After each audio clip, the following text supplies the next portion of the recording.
Hi there, welcome to part two on who is a man, what is a man, and why was a man created. So, if you have not watched part one, watch part one so you can understand part two. Previously, we talked about so the man was created to do the heavy lifting so the woman can actually have a good life, a soft life, and a really nice life. So, we see this after creation too, after the Garden of Eden, where God always uses a man to do the heavy lifting. Where we see Abraham, we see Methuselah, we see Joseph. That Abraham was given was given the instruction to leave his family, which is a massive and a very hard thing to do, to leave your family, to take you and go to a place that I'll show you. Like, you don't know exactly where you're going, you don't know how it's gonna be, you don't know who you're gonna meet, you don't know the opposition you're gonna meet, but you have to follow what God has told the man. So he had to do the heavy stuff, and he had to take his wife with him. So the wife, because he understood where Abraham was going, as I said, you have to do the heavy lifting as a man. You have to understand who you are, where you're going, and why you're going. So Abraham understood that he was the son of God, right?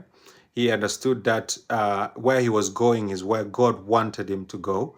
And why he was going. He was going because there is something that God has promised him, because there's a promise. So Sarah only followed Abraham because he understood and he knew who Abraham was. He knew where Abraham was going, and he knew why he was going.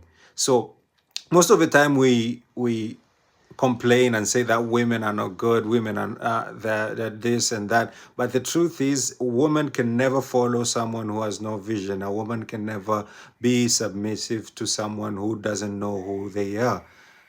And it's been a global problem, and that's why the feminist movement came in to take over.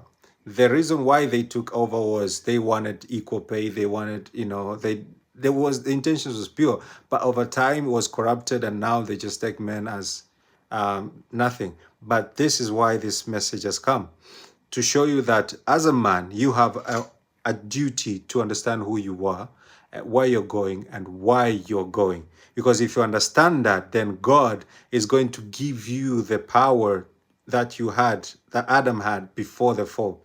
Because if you have that power, you can actually attract the woman of God in your life, and the woman would actually follow you wherever you go, because he knows the God inside you, and he knows where you're going and who you are. Watch out for part three, and I believe it's gonna help you a lot.